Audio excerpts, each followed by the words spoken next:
우리에게 주시는 하나님의 말씀은 신약성경 요한복음 15장 26절부터 27절까지입니다. 요한복음 15장 26절로 27절, 제가 가진 성경 신약성경 174쪽에 기록되어 있는 말씀입니다. 요한복음 15장 26, 27절 두 절밖에 되지 않으니까 우리 다 같이 한 목소리로 하나님께서 주시는 말씀 합독하겠습니다. 시작.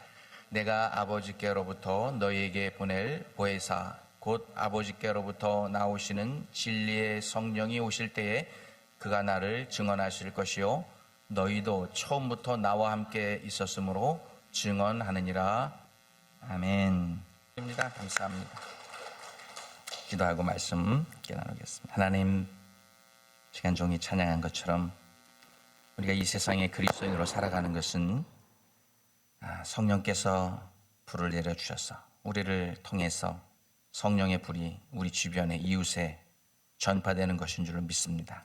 하나님, 오늘 말씀을 듣는 저희들 한 심령 가운데 마가의 다락방에 내렸던 성령의 불이 우리 심령 가운데 머리 위에 임하게 하여 주옵소서. 그래서 우리를 통해서 예수를 알지 못했던 사람들, 이 성령의 불을 통해서 예수를 전하게 해주시고 예수의 뜨거움, 예수님의 그 뜨거운 감동을 맛보고 살아가는 우리 모두가 되게 하여 주시옵소서. 말씀 앞에 섰습니다. 부족한 종을 사용하셔서 하나님의 거룩하신 말씀 잘 전할 수 있도록 주의 성령 이 시간 역사하여 주옵소서. 예수님의 이름으로 기도하옵나이다. 아멘. 제 기억으로는 한 10년 전에 있었던 일 같습니다. 저희 아름다운 교회가 개척하고 창립 예배를 드리고 나서 이제 이민교회 사역을 이제 본격적으로 시작할 때였습니다. 그때 초등학생 3명을 둔 젊은 부부가 저희 교회에 나오게 되었습니다. 출석하기 시작했는데 가정을 신방하고 가정 얘기를 들어보니까 문제가 하나가 있었습니다. 뭐냐면 이민법 변호사가 이 영주권 신청 절차 서류를 잘 관리를 못해갖고 졸지에 그 가족이 불법 체류자가 된 거예요. 불법 체류자가 돼서 소셜 넘버도 못 받고, 그래서 운전면허증도 못 받고, 또 그래서 운전도 못하고 직장도 구하지 못하는 그런 안타까운 상황 가운데 있었습니다. 그래도 애들은 신분에 상관없이 미국은 공립학교에 아이들을 받아주어서 학교를 보낼 수는 있었는데, 스쿨버스로 운전면허증이 없어서 스쿨버스로 애들을 학교를 보내려고 그랬더니 또 자격이 안 되는 사람들은 스쿨버스비를 또 내고 애들 학교를 보내야 되잖아요. 그러니까 돈이 또 많이 들고, 그래서 어떻게든지 운전면허증을 따고 애들 학교에도 보내주고, 또 정식으로 잡을 못 구하더라도 캐시잡이라도 구해서 그렇게 일터까지 차를 타고 출퇴근할 수 있도록 돕는 방법을 강구해 보였습니다. 그래서 이제 그때는 저희 교회에서 개척한 교회 멤버들이 또 돌아가면서 장도 받아주고 그렇게 했습니다. 참 어려운 과정이었습니다. 그러다가 제가 잘 아는 이민법 변호사님이 저에게 어드바이스를 하나 해주셨는데, 제가 하도 그냥 여기저기 도와주려고 뛰어다니니까, 목사님, 캔사스 주에 가면 소셜 넘버 없이도 운전면허 시험을 보게 해준대요. 그러니까 그 가정이 거기 가서 면허증을 따면 어떨까요? 그렇게 말씀해 주셨습니다. 그래서 그 부부가 그레이하운드를 타고 또 캔사스시티 가서 필기시험 통과하고 또 실기시험 통과해서 드디어 면허증을 따가지고 일리노이 시카고에 왔습니다. 그래서 중고 미니밴을 또 사가지고 그 아파트 단지에 있는 같은 나이 또래에 있는 다른 가정들하고 같이 상부상조하면서 이렇게 데려다주고, 애들이 셋이 있으니까 또 다른 아이들도 같이 학교로 데려주고, 그렇게 일리노이에 잘 정착하기 시작했습니다. 그런데 하루는 아침 일찍 전화가 안 오는 그런 시간에 급한 전화가 걸려왔습니다. 남자 집사님하고 이제 전화 통화를 하는데, 옆에 있는 여자 집사님이 이제 울고 있는 소리가 전화기를 통해서 저에게 들려왔습니다. 자초지종을 들어보니까 이제 운전면허증도 따갖고 와서 미니밴을 사가지고 애들 셋하고 또 이웃에 있는 애들 셋하고 6명을 데리고 이제 미니밴에 태워서 학교에 데려다 주는데 이제 53번 하이웨이를 타고 쭉 가는데 아니 막 그렇게 가고 있는데 경찰이 그냥 앞으로 쫙 오더니 앞에서 차를 꽉 세우더니 못 가게 하더니 그 옆으로 차를 빼게 했다는 것입니다. 그래서 운전면허증하고 보험증 달라고 그래가지고 그거를 줬더니 나중에 이제 한참 지나서 티켓을 하나 딱 거나 거기도 옐로우 티켓인가 주잖아요. 옐로우 티켓을 하나 딱 주는데 파인, 이 벌금이죠. 파인이 얼마나 나오냐면 1,200불이 딱 끊겨서 주더라는 거예요. 아니 무슨 일이 있었는데 1,200불이나 받았어요? 이제 제가 물어봤더니 이제 자취조정을 들어보니까 이 여자 집사님이 이제 애들 6명을 데리고 학교를 이제 데려다 주는데 애들이 시끄럽잖아요. 막 가면서 지들 얘기도 하는 막 집중해서 가는데 이제 조금 속도를 냈던 모양인데 경찰이 조금 속도를 내니까 뒤에서 불을 반짝반짝거리면서 풀 오버 또 마이크로 막 그랬는데 애들이 시끄럽게 떠드니까 이게 못 들었나 봐요. 못 들어서 계속 가니까 경찰이 앞으로 와가지고 차를 딱 세운 거예요. 그리고서 거기에 써 있는 범죄라고 해야 되나? 하여튼 뭐 범죄 이유가 뭐냐면 경찰한테 명령 불복종을 했으니까 공무방해죄. 그리고 딱 보니까 면허증이 캔사스시티 면허증이잖아요. 거기서 따갖고 왔으니까. 와가지고 90일이 지났는데 일리노이 면허증으로 안 바꾸고 계속 여기서 거주하면서 계속 운전면허증을 사용하니까 일리노이 도로교통법 위반죄 해가지고 1,200불 티켓을 끊어주고 몇 월 며칠 몇 시까지 여기 알링턴 하이츠 서킷 코트로 나와라 하고 이걸 딱 주고 신경질을 확 내면서 바람과 함께 사라지다. Gone with the wind. 바람과 함께 싹 사라졌대요. 말이 그 집사니까 바람과 함께 사라졌대요. 그래서 그 티켓을 받고는 앞이 캄캄해서 어쩔 줄을 몰라갖고 이제 그 아침에 저한테 전화를 한 거예요. 그 제가 이 얘기를 쫙 이제 전화를 통해서 듣고 나니까 이런 얘기를 해줘야 되겠다 하는 생각이 들었어요. 아이고, 집사님이 이 모든 정황을 살펴보니까 집사님이 잘못하셨네요. 그러니까 그냥 코트에 가서 그날 판사님 앞에서 내가 잘못했다. I'm guilty. 내가 잘못했다. 인정하고 1,200불 돈 좀 만들어서 내고 또 교통학교 가서 8시간 동안 영어로 공부해서 70점 이상 맞으면 운전기록에 안 올라가니까 그거 하고 코트피 140불 또 내고 그래서 그냥 넘어가는 게 좋겠어요. 왜냐하면 지금 불리한 상황이니까. 그래서 이 말을 딱 전화기에다가 그렇게 하는 게 좋겠어요 하려고 했는데 그 말이 안 나오는 거예요. 안 나오고서 잠깐 있다가 대신 이런 말을 해줬습니다. 아니 그런 경찰들이 어디 있대요? 그런 놈들이 어디 있대요? 아니 뭐 애들 때문에 시끄러워서 아니 쓰지 말라고 거기 쓰라고 한 거 못 들을 수도 있지 뭘 그거 가지고서 그렇게.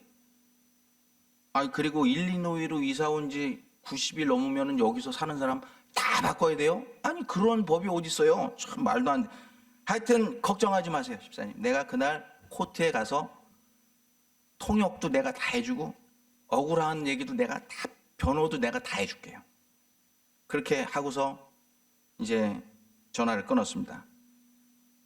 그날 이후로 집사님들은 목사님이 통역도 해주고 변호도 해준다고 약속했으니까 아유 그래도 좀 마음이 편하다고 두 분은 다리를 쭉 뻗고 잤다는데 저는 그날부터 걱정이 밀려와서 잠을 못 잤습니다. 코트데이까지. 드디어 코트 가는데 코트데이. 변호사를 데리고 온 사람들부터 하잖아요. 가면 변호사를 데리고 온 사람부터 나와서 한 사람 한 사람인데 우리는 변호사가 없으니까 변호사를 안 사니까 맨 꼴찌로 1시간이 넘은 맨 마지막 순서로 이제 재판을 받게 됐습니다. 그래서 이제 그분들 뭐 여기 아름다운 교회 성도님들 아시는 분들 아무개 미스터 앤 미세스 이렇게 나오라고 딱 그래서 이제 저도 같이 일었습니다. Yes, Your Honor. 그래서 나갔어요. 그랬더니 그 집사님하고 둘하고 재판석에서 나가니까 판사가 저한테 물어봅니다. 당신이 이 두 사람들 변호사입니까? 그래서 제가 변호사가 아니라고.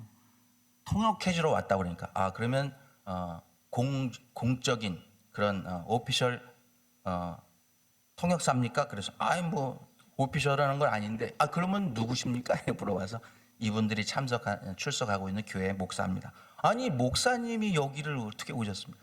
나는 재판하면서 목사님이 여기 재판받는 사람하고 같이 오는 거 자기 처음 봤다는 거예요. 그래서 아니 통역비 낼 돈도 없고 1200불 벌금을 맞았는데 그거 낼 돈도 없을 뿐만이 아니라 너무 억울하다고 해서 제가 도와주러 왔습니다. 그랬더니 이렇게 바쁜 목회하면서 바쁜 중에도 이 코트까지 와서 교인들 도와주러 와서 감사합니다. 하여튼 통역 잘 해주시기 바랍니다 하고 이제 딱 재판이 시작됐습니다. 재판이 시작되는데 프로세큐터 검사하고 경찰들이 떼거지로 그냥 몰아세우는 거예요. 분위기를 딱 제가 보니까 벌금 다 내고 코트비 다 내고 교통학교 다 가고 아까 얘기한 대로 그거 다 하고 잘못했다가는 면허증도 뺏겼는데 면허증도 못 돌려받게 생길 그런 분위기가 된 거예요. 그래서 이제 왜 안 세웠냐 그래서 애들이 6명이서 시끄러워가지고 못 들었대는데 못 들은 거를 못 들었다고 그러는데 어떡하냐 이제 또 번역하니까 판사가 오케이 그거 시끄러운 건 오케이 그러면 왜 90일이 넘었는데 캔사시티 면허증을 가지고 아직도 일리노이 면허증인 것처럼 쓰고 있냐 왜 안 바꿨냐 이제 물어봤어요. 그래서 제가 이제 그 말을 듣고서 기다렸다는 듯이 이제 변호를 해줬습니다. 일리노이 법을 내가 변호사한테 물어보니까 소셜 넘버가 없으면 다른 주에서 이 일리노이로 와서 바꾸려고 해도 못 바꾼대더라. What kind of state law? This is a systematic problem. 이게 무슨 주법이 엉터리냐? 이게 좀 조직적인 어떤 문제가 있는 거 아니냐? 판사한테 딱 얘기했더니 판사가 이제 오른쪽에 있던 프로세큐터를 불러요. 검사를 부르더니 영어로 일리노이 스테이트로는 소셜 넘버가 없으면 못 바꾸냐 그랬더니 그 검사가 actually yes your honor 실제로 그렇습니다 이렇게 대답했습니다. 그랬더니 이 판사가 한 10초 정도 생각하는 것 같아요. 이 얘기를 듣더니 뭐라고 그랬냐면 okay this case is dismissed. 이 케이스는 그냥 해산 없던 걸로 하겠습니다. You can go home now 그러는 거예요. 그래서 너무 놀래가지고 Thank you so much your honor 그랬더니 그 판사가 Thank you so much your help. 그리고 그냥 진짜 $1도 안 내고 벌금 안 내고 뭐 다른 팔로우업 하는 것도 교통학교도 안 하고 그냥 온 적이 있습니다. 그러면서 이제 나오는 야가 아니죠. 레버렌 토마스라 Why don't you become a lawyer? 변호사 한번 돼봐라. 이게 농담을 하더라고요. 그때 그 얘기 듣고 변호사 공부 한번 할 뻔했습니다. 제가 왜 이 말씀을 드리냐? 그 엄중한 재판 분위기에서 제가 어떻게 그렇게 담대하게 그리고 일목요연하게 그런 통역도 하고 변호를 할 수 있었을까? 그때 제 느낌으로는 참 마음이 뜨거웠었어요. 그때 가서 제가 뭐라고 그렇게 대담하게 얘기하고 판사 앞에서 마음이 뜨겁게 읽더니 영어도 더 잘 들리는 것 같고 영어도 더 잘 얘기하는 것 같고 하여튼 제가 생각하지 않았던 지혜로운 말들이 막 나오는 거예요. 게다가 제가 너무 담대한 거 제가 볼 때도 내가 왜 이렇게 담대하지? 제 속으로는 내가 미쳤나? 내가 왜 이러지? 이런 생각이 들 정도로 판사하고 경찰들 검사 앞에서 불리한 상황에 있는 사람들을 변호하러 왔는데 내가 더 목소리가 커가지고 스테이트로가 이렇게 엉터리 같냐? 이렇게 얘기하고 나중에 생각해봤으니까 그 가정을 놓고 코트에 가기 전까지 제가 새벽마다 기도했던 내용을 그대로 응답받았던 것 같아요. 그때 뭐라고 기도했냐? 하나님 법정 통역할 때 못 알아듣는 말 없이 잘 알아듣게 해주시고 또 표현을 잘 못해서 통역 잘 못하는 게 없도록 잘 익스프레션 잘 통역하게 해주시고 특별히 성령께서 지혜를 주셔서 담대한 마음을 주셔서 할 말 생각나게 해주시길 원합니다. 이걸 새벽마다 기도하다 갔어요. 하나님께서 그 기도에 그대로 응답해 주셨던 것을 저는 개인적으로 체험했어요. 저는 그때 오늘 본문에 나오는 예수님의 제자들이 성령 받은 후에 예수님의 부활 복음을 저 서슬푸른 사내들인 공유의 회원들 앞에서 담대하게 전했던 마음을 조금이나마 이해할 수 있어요. 어떻게 그렇게 담대할 수 있을까? 답은 하나밖에 없어요. 성령이 임하시면, 성령이 역사하시면, 성령이 일하시면 이런 담대함이 있는 줄로 믿습니다. 저는 오늘 우리가 다 함께 성령 강림 후 3주 예배를 드리고 있는데, 이 땅에 성령께서 강림하신 후에 성령께서 이 땅에 강림하신 가장 큰 이유, 그리고 동시에 성령님 가장 큰 역할이라고 할 수 있는 변호사로서의, 그것도 보통 변호사가 아니라 최고의 변호사로서, 우리의 최고의 변호사로서의 역할에 대해서 말씀을 나누려고 합니다. 여러분, 마가의 다락방에 성령이 충만하게 임했을 때 제자들이 성령 충만함을 받고 예수님께서 약속하셨던 그 성령 충만함을 받고 예루살렘 초대교회가 놀랍게 부흥하기 시작합니다. 사도들은 날마다 예수 그리스도의 부활 복음을 담대하게 전했어요. 막 돌 들고 죽이려고 하고 막 잡아가서 죽이려고 해도 죽이면 죽이라, 나는 죽으면 죽으리라 하고 복음을 전하는 거예요. 그러니까 이 말씀을 들은 성도들은 날마다 또 모여서 기도하고 찬양하고 하나님께 영광을. 그래서 초대교회, 그 당시 예루살렘 초대교회 성도들이 날마다 믿는 자의 수가 더해갔다. 환난 가운데 오히려 성도들은 늘어가는 거예요. 그런데 이렇게 성령의 역사가 뜨겁게 일어나는 곳에는 누구의 역사도 뜨겁게 일어나요? 사탄 마귀의 역사도 뜨겁게 일어나요. 저 선교지에서도 여러 번 경험해봤어요. 성령의 역사가 뜨겁게 일어나잖아요. 그러면 분명히 사탄 마귀의 역사가 그만큼 뜨겁게 역사합니다.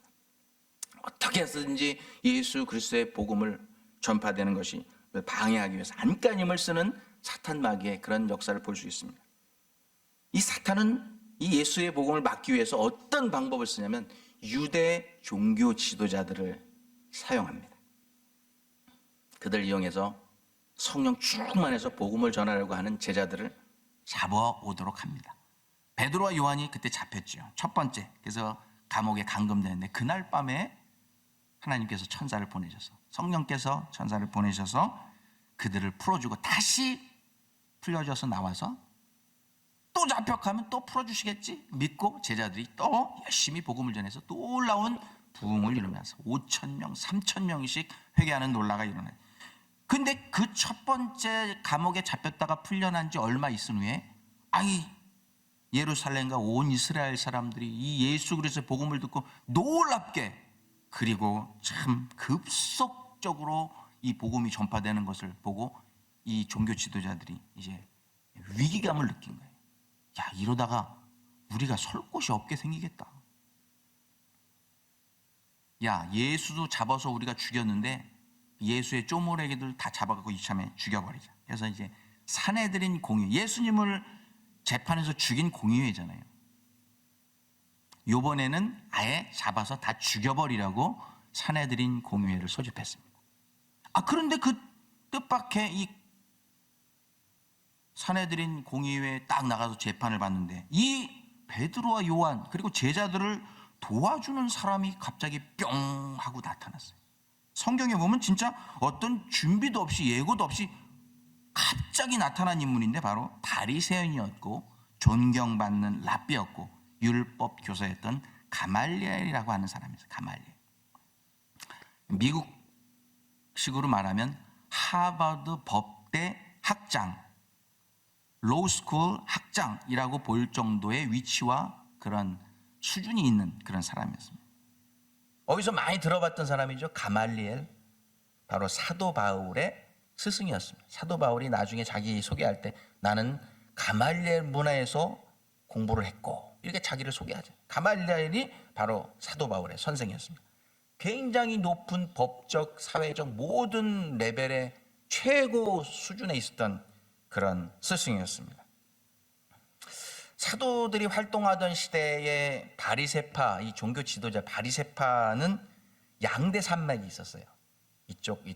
뭐냐면 하나는 샴마이 학파라고 있어요. 샴마이 학파. 여기는 뭐냐면 보수 중에도 한국으로 말하면 깡보수, 그냥 보수, 그냥 말씀, 오직 기록된 말씀 그대로, 말씀 안 지키면 돌로 쳐 다 죽여버리고 그대로 재판하는 공의의 하나님을 강조하는 그런 샴마이 학파가 있었고, 또 하나는 힐렐 학파가 있었습니다. 바리새파. 뭐냐, 여기는 하나님의 말씀도 중요하고 또 우리 살고 있는 현세 상황도 중요하니까 하나님이 주시는 지혜를 가지고 잘 지혜롭게 이 상황을 극복해 나가자. 이게 그러니까 쉽게 말하면 샴마이 학파는 공화당, 미국 공화당이라고 말할 수 있고, 또 힐렐 학파는 민주당이라고 말할 수 있어요. 조금 융통성 있게 자유, 진보적인. 그런데 이 가말리엘이라고 하는 이분은, 율법 교사는 힐렐 학파 중에서도 힐렐이 누구냐면 자기 할아버지였어요. 그러니까 할아버지의 손자가 이 대를 이어서 힐렐 학파를 이어가는 지도자였습니다. 조금 융통성이 있는, flexibility, 융통성이 있는 그런 학자였습니다. 극단주의가 아니었던 조금 이렇게 타협주의자라고 말할 수 있죠. 그가 이 관대하면서 제너러스하면서 이치에 맞는 말로 이 제자들을 중재하면서 이 사내들인 공회 앞에 딱 나타나서 예상하지도 않았는데 갑자기 베드로와 요한에게 변호사가 생긴 거예요. 변호사가. 그것도 하버드 법대 학장 수준의 변호사가 딱 나타난 거예요. 그것을 사도행전 5장 25절 28절은 이렇게 기록하고 있습니다. 제가 읽어드립니다. 그가 말하되 이스라엘 사람들아, 너희가 이 사람들에게 대하여 어떻게 하려는지 조심하라. 이 사상과 이 소행이 사람으로부터 났으면 무너질 것이요, 만일 하나님께로부터 났으면 너희가 그들을 무너뜨릴 수 없겠고 도리어 하나님을 대적하는 자가 될까 하노라. 참 지혜로운 말이 아닐 수 없어요. 여기 보시면 사실상 당대 최고의 권력을 가진, 미국으로 말하면 미국 국회 상원에 맞는 그런 사내들인 공회입니다. 특별히 예수님을 잡아서 죽인 이 샴마이 학파 출신들, 바리새인들이 드글드글하는 이 사내들인 공회에 가서 너네들 이 베드로와 요한 또 제자들, 예수의 제자들 잡아 죽이는 거, 이거 하려고 어떻게 하라는지 너네들 조심해야 돼. 이 말을 하는 거예요. 예? 여러분, 이 굉장히 삼엄한 상황에서 샴마이 학파 쪽에 있는 사람들이 많은 이 바리새파 사람들에게 이 제자들을 잡아서 예수님처럼 죽이려고 너네들 계획하고 있는 것 같은데 너네들 진짜 조심해야 돼. 이 조심하라는 말의 한마디예요. 사실은 이 가말리아라고 하는 사람의 정치 인생, 또 아니면은 이 랍비의 인생이 걸린 단어라고 할 수 있어요. 정말 위험한 단어입니다. 조심. 감히 그 사람들에게 너네들 조심해야 돼 이렇게 말할 사람이 누가 있겠어요? 그런데 그때 그 이야기를 들었던 상황이 어떤 상황이냐면, 이 사람들, 이 바리새파 사람들도요, 마음속에는 이런 마음을 가지고 있었어요. 혹시 정말로 혹시라도 예수라는 사람이 하나님의 아들이었으면, 이제 우리가 하나님의 아들인 메시아를 잡아서 십자가에 달려 죽게 한 장본인일 수 있잖아 하는 마음이 마음속에는 있었어요. 왜냐하면 예수님의 부활 사건 이후 또 성령 강림이 일어나는 모든 일들이 그들이 그렇게 생각할 수밖에 없도록 몰아가고 있었어요. 그렇게 좀 불안한 마음이 마음속에 있을 때에 이 가말리엘이라는 사람이 이 중재하는 말을, 이게 하나님께로부터 나왔으면 너네들이 아무리 말려도 안 돼. 그러나 하나님께로부터 안 왔으면 자동으로 없어지니까 과거의 역사들도 다 예를 들면서 그냥 둬. 그들의 마음은 이 사내린 공회를 열 때 지금 당장 죽여버리자, 당장 죽여버려야 돼 하는 마음이 이 가말리엘이 중재하면서 변호사로 딱 나서서 이 사도들의 입장과 이 공의회 입장 중간에 서서 변호할 때 그들의 마음이 갑자기 바뀌기 시작했어요. 당장 죽이자, 당장 죽이자, 당장 죽이자. 이게 이제 그냥 놔주자, 그냥 놔주자, 그냥 놔주자로 이 마음이 바뀌는 거예요. 성령께서는 가말리엘이라고 하는 그 사람의 입술을 통해서 최고의 변호사가 되셔서 예수님 뒤를 이어서 십자가에 달려 집단 처형될 뻔했던 사도들을 구원해 주셨던 거예요. 가말리엘은 자신도 왜 거기 나서서 이 사도들을 변호했는지, 위험한 짓을 했는지, 자기가 왜 그런 말을 했는지, 자기 생각에서 어떤 이런 지혜로운 말이 어떻게 나오게 됐는지 자기도 몰랐어요. 답은 하나, 성령 하나님이 하신 일인 줄로 믿습니다. 성령 하나님께서 그 마음에 감동을 주셔서 그 말을 하게 하고 그런 생각을 제시하게 하시고, 그 생각을 들은 또 바리새 사람들, 종교 지도자들은 죽여버리자 하는 게 마음에 감동이 생겨서 그냥 풀어주지 뭐, 그냥 풀어주지 뭐. 그런데 여러분, 이 사내들인 공의회 사형 법정에서 풀려난 사도들이 모습이 기록되고 있는데 사도행전에 참 인상적입니다. 사도행전 5장 41절에 이렇게 기록하고 있습니다. 사도들은 예수 이름을 위하여 능력받는 일에 합당한 자로 여기심을 기뻐하면서 공회 앞을 떠나니라. 사도들이 막 기뻐하면서 그 사형 재판장을 떠나는데, 왜? 석방되었기 때문에 떠난 것이 기뻐하는 게 아니라 예수 이름을 위해서 능력받는 일 때문에 기뻐하면서 공회를 떠났다는 것입니다. 예전에 우리 예수님이 우리를 위해서 그 사형장 앞에서 채찍에 맞았던 거, 우리가 이 세 갈래 채찍 맞고 살점이 뜯겨 보니까 그때 예수님이 우리를 구원하시기 위해 얼마나 고통당하시면서 우리를 얼마나 사랑하셨길래 그것을 끝까지 참아내셨는지, 채찍에 맞으면서 이 제자들이 예수님의 사랑을 느낀 거예요. 정말 예수님의 사랑이 대단하셨구나. 더 예수님의 사랑이 깊이 느껴지면서 기뻐하면서 사형 집행장을 떠났던 것입니다. 그리고 이 제자들이 기뻐했던 이유가 뭐냐면 누가복음 22장 23절에도 나와요. 예수께서 가라사대 너희가 인자로 말미암아 사람들이 너희를 미워하며 멀리하고 욕하고 너희를 악하다며 버릴 때에는 너희에게 복이 있도다. 그날에 기뻐하고 뛰놀라 하늘에서 너희 상이 큼이라.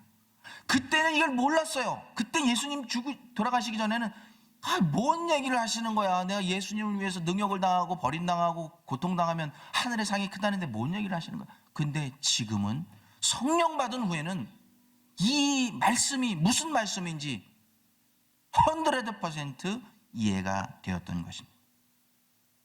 그래서 예수님의 마음, 그것을 크게 느끼면서 기뻐하면서 공회를 떠났던 것입니다. 그래서 먼 훗날 이제 기독교인들이 로마의 기독교 박해를 받잖아요.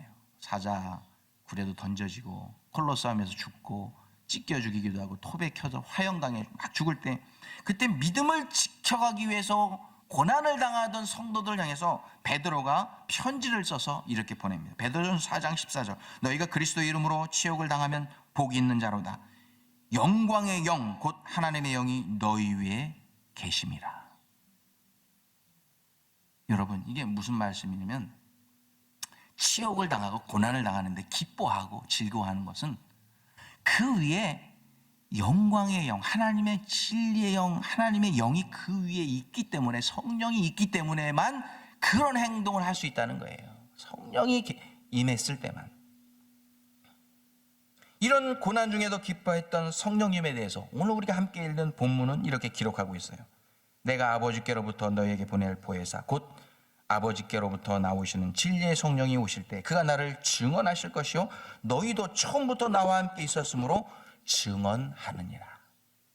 이게 무슨 말씀이냐면 예수님께서 또 다른 보혜사를, 하나님이 약속하신 보혜사를 보내주실 때인데, 그 보혜사를 우리는 보혜사로 번역했는데 이 헬라어 성경에 보면 원어 성경 파라클레토스라고 나옵니다. 이거는 법률 용어입니다. 법률 용어. 그 당시 그리스 헬라 시대 때 사용하던 법정 용어인데 이게 누구를 가리키는 거면 변호사라는 뜻이에요. 파라클레이토스.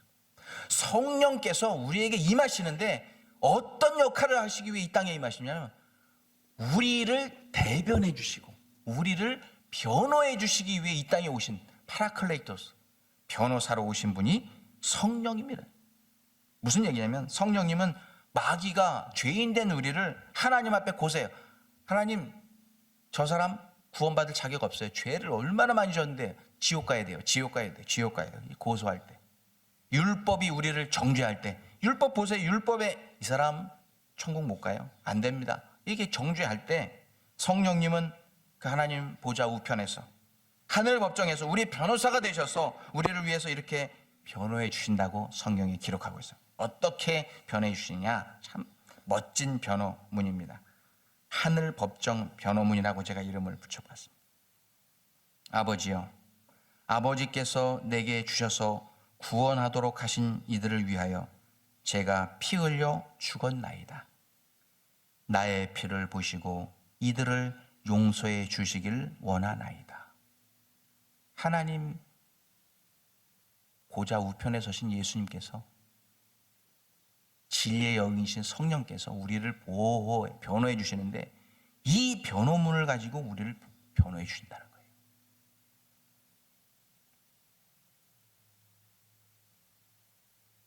이렇게 성령님은 우리가 이 세상에서 어떤 부족한 모습으로 살더라도 우리가 연약한 것을 다 아세요. 우리가 우리의 보혜사가 되셔서 변호사가 되셔서 우리를 하나님의 거룩한 백성이라는 사실을 하나님 앞에 증언해 주시는 분이 우리 성령 하나님이신 거예요. 성령님은 우리보다 우리 형편과 처지를 우리 연약함을 더 잘 아시고 우리 인생 최고의 변호사가 되어주실 줄로 믿습니다. 우리 이마에 성령께서 인을 찍어주셨어요. 하나님의 백성이다. 우리의 손에 인을 찍어주셔서 성령의 인을 여러분 어떤 분은 농담으로 머리 많이 기르지 마라 앞머리 천국에 가가지고 죄인이라고 막 정죄할 때 탁 머리 올리면서 성령께서 천국 백성으로 인쳐주셨는데 봐라 하고 보여주라는 거예요. 사랑하는 성도 여러분, 여러분 이 세상 이 힘든 특별히 누구도 예상하지 않았던 100년 만에 찾아온 팬데믹 상황 가운데 경제적인 크라이시스 위기 가운데 우리 살아가고 있지만 여러분 부족한 점이 있어도 괜찮습니다. 여러분 세상 살면서 크고 작은 죄를 지을 수도 있어요. 여러분에게 맡겨주신 사명 잘 감당하실 수 없을 때도 있을 것입니다. 그렇습니다. 괜찮습니다. 왜냐하면 여러분이 죄 지을 때마다 예수의 이름으로 회개하면 됩니다. 그리고 여러분에게 맡겨진 사명 여러분이 하실 수 있는 만큼 최선을 다해서 그것을 감당하시면 돼요. 하시다 못하면 주님 앞에 나와서 주님 더 이상 못하겠습니다 하고 주님께 여러분의 심정을 아뢰시면 돼요. 그리고 중요한 것은 뭐냐면 그 힘들고 어려운 그 믿음의 여정을 끝까지 성령님과 함께 걸어가는 것입니다. 그러면 우리 성령님께서 주님 앞에 설 때 하늘 재판석에 딱 섰을 때 우리의 변호사가 되셔서 부족하고 연약 같은 것들 다 가려주시고 오직 예수의 보혈, 오직 예수의 보혈, 오직 성령께서 인쳐주신 그것을 가지고 하나님 이 영혼은 하나님의 백성입니다 하고 증언해 주실 우리의 최고의 변호사가 되어주실 줄 믿습니다. 여러분 최고의 변호사를 동반하고 천국 법정에 가시는 것은 이 세상 그 어떤 것보다 큰 복인 줄로 믿습니다. 얼마나 든든해요. 재판석에 최고의 변호사와 함께 가는 것. 여러분 힘내시고 이 어려운 때를 그 성령님 최고의 변호사님 우리 대언자이신 성령님과 함께 이 어려운 시대를 잘 극복하고 믿음의 길을 끝까지 걸어가심으로 우리 신랑 되신 예수 그리스도 품 안에 다 안기실 수 있는 그리스도의 거룩한 신부들 다 되시기를 우리 주 예수 그리스도 이름으로 축원합니다. 기도하겠습니다. 하나님 오늘 성령 강림주 세 번째 주일 맞아서 우리가 그동안 알고 있었지만 다시 한번 우리에게 힘과 용기를 주시려고 우리 최고의 변호사, 우리 인생의 최고의 변호사로 우리 성령님 보내주신 것을 알게 하시고 믿게 하시니 감사합니다. 하나님, 우리가 혼자 사는 것이 아니라 우리 주님과 함께 성령님과 함께 이 어려운 세대를 살아가고 있다는 것을 믿게 하여 주옵소서. 알게 하여 주옵소서. 체험케 하여 주옵소서. 그래서 주님 만나는 그 순간까지 믿음 붙들고 우리 성령님과 함께 이 믿음의 길을 완주할 수 있도록 주님 도와주옵소서. 예수님의 이름으로 기도하옵나이다. 아멘.